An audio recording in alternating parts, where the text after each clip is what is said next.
What's up, YouTube? It is July 21st, Sunday afternoon. A beautiful but too hot sunny day for doing some work. I want to do a summer update. It's going to cover a bunch of categories. I'm going to do my best to keep it summarized and short, but you know I never do a good job of that. So just a recap of some of the stuff that I've done this spring. If you haven't watched, go back and watch them. If you don't care, that's cool too. I do this for me. We planted a bunch of trees. We'll get to that a little bit later on the status of those trees, how they're doing. We put in some water holes. Maybe I'll give you a little update on that, but I can tell you the one I did, the bigger one back in the pines, the raccoons love. I've seen a couple deer hit it. There's a pond sort of nearby. The small blue kiddie pool gets hammered every day. According to the trail cam that I got there. So that's doing really well. It's been a while. We've mowed the whole orchard at least twice. What I'm getting ready to do now is hit the fall food plot area. We're going to mow and then we're going to spray with some Roundup. I also have some leftover Max Arrest from like 2 years ago. I'm not sure if it's any good. And some Surefire crop oil. I'm going to hit the spring plot with that, mostly just because it's either going to go bad or it's not any good. And while I'm out here and I got the sprayer and the boom hooked up, we're going to use that. I'll give a little update about the sprayer and the piece of shit that is too. Have cut down a bunch of dead trees, ground up a bunch of stumps with my stump grinder.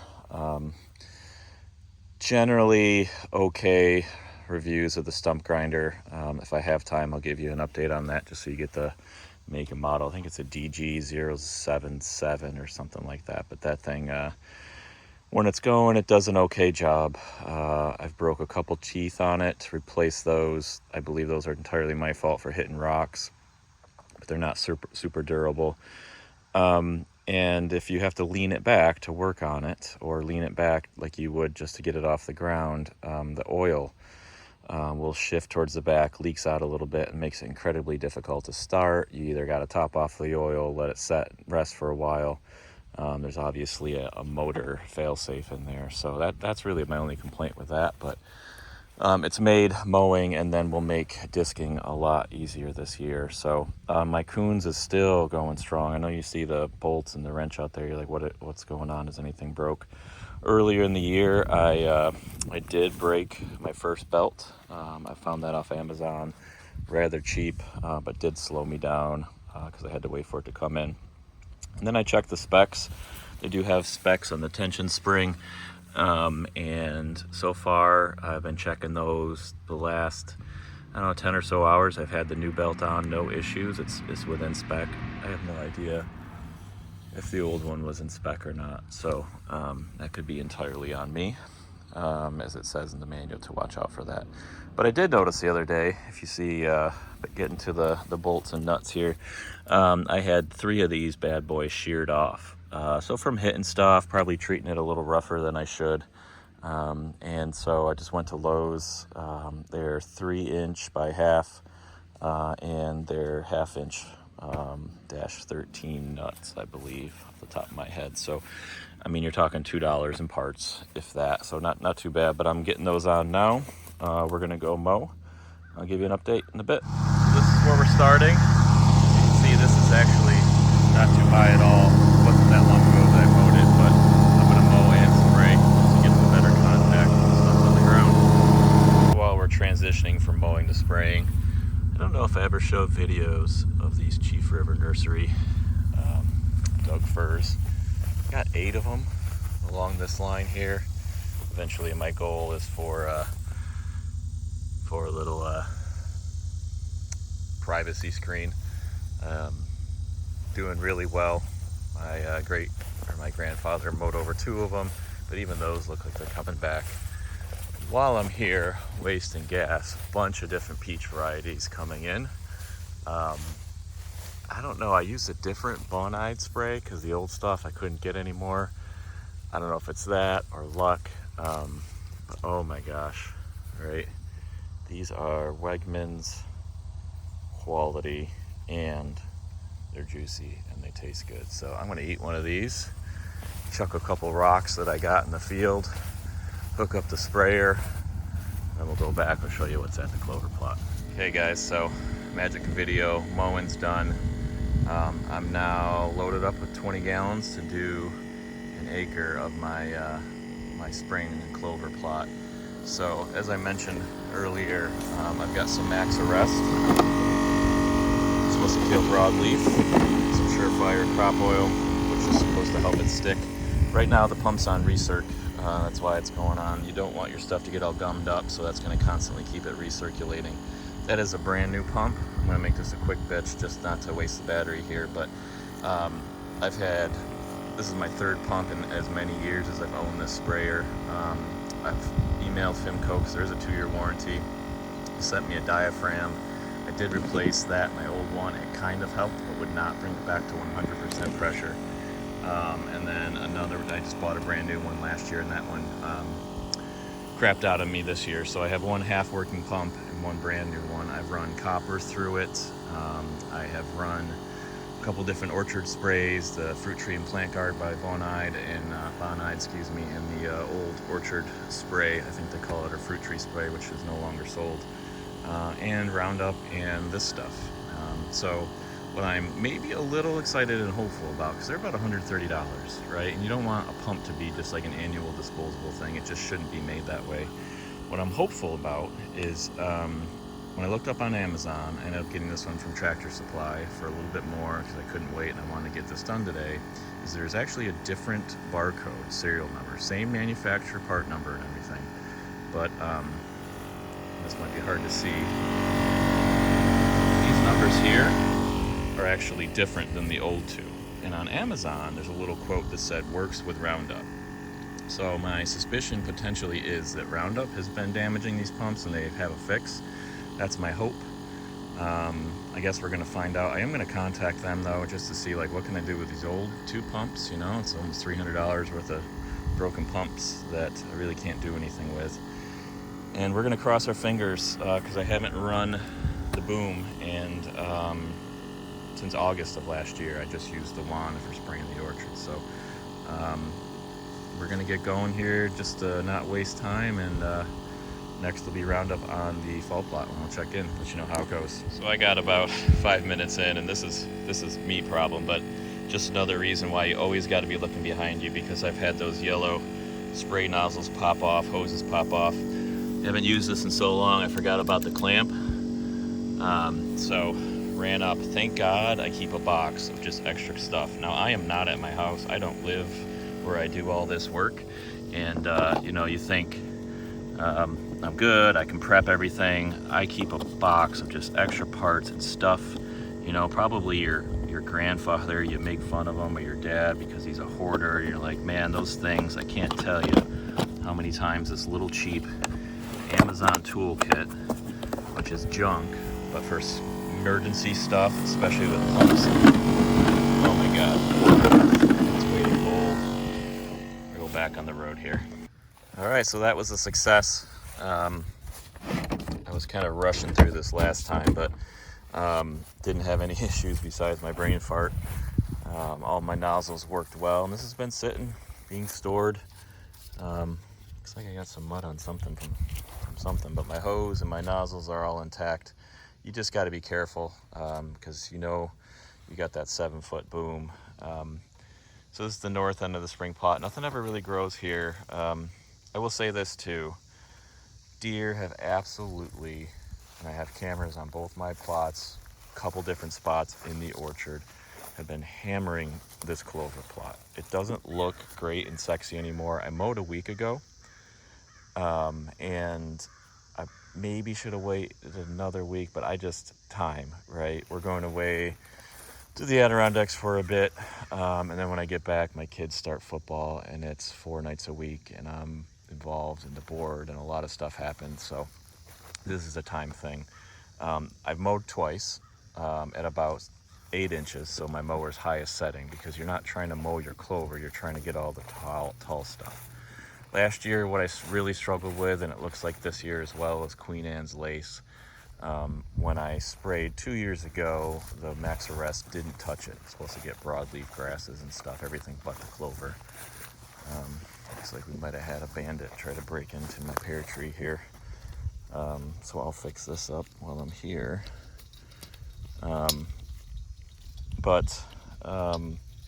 Pears are doing okay. Starting to brown a little bit, red a little bit. I don't know if that's a normal pear tree thing.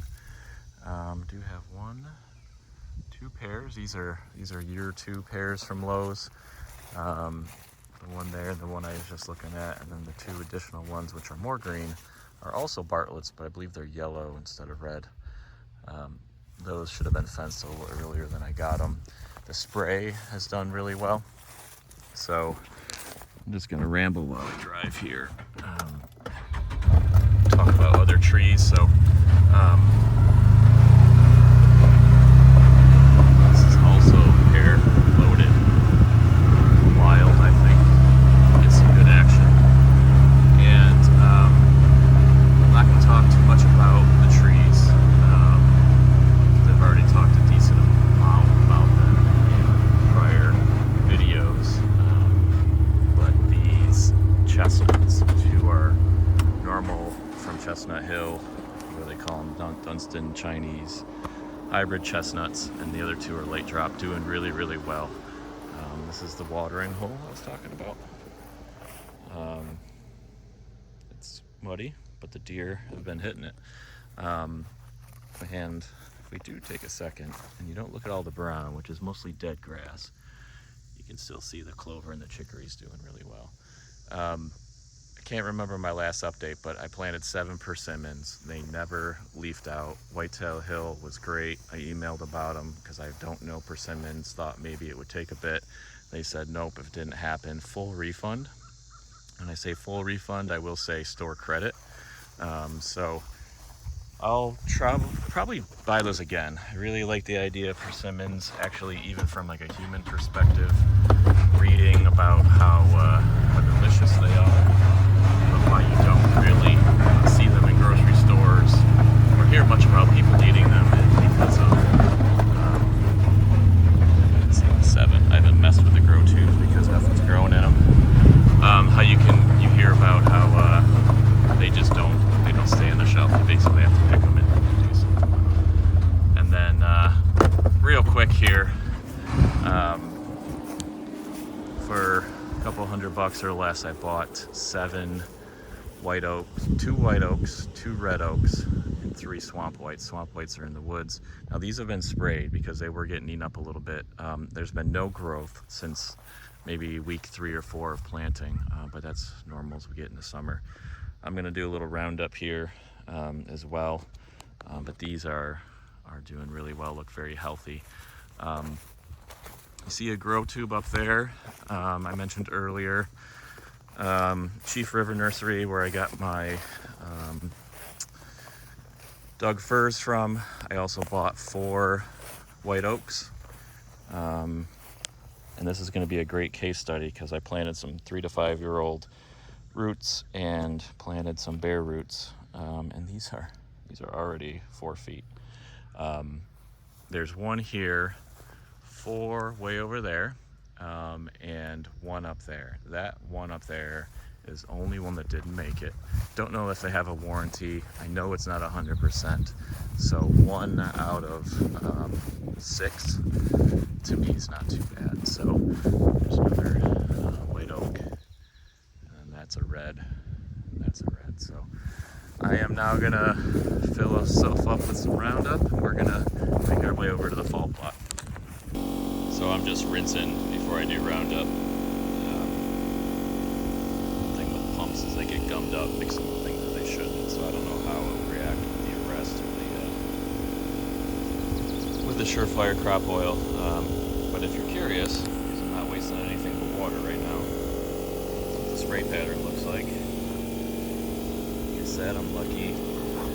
Looks like we got a 2. I think maybe needs a little cleaning. But a nice 7-foot spread.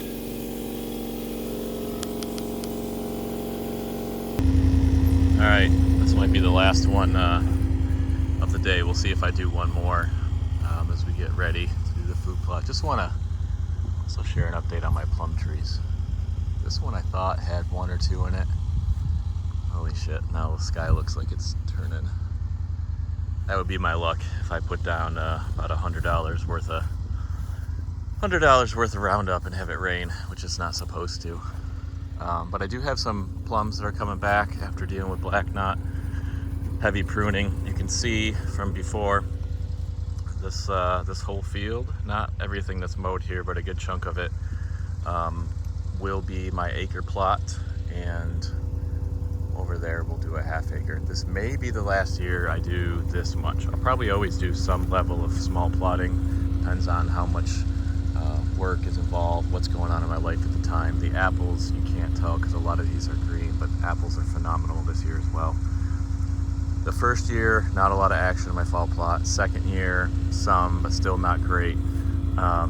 What is interesting is on the other side of this hedgerow and very far north, 30 acres or so north, has been corn for 3 years, that I've hunted this property. This is my 4th year season going in. And I'm really interested now that it's soy, what that's gonna mean. I've already seen, now granted I'm also learning where to put cameras, I'm learning other things, but I've seen more activity now than I have the last couple of years where I've had cameras out year round.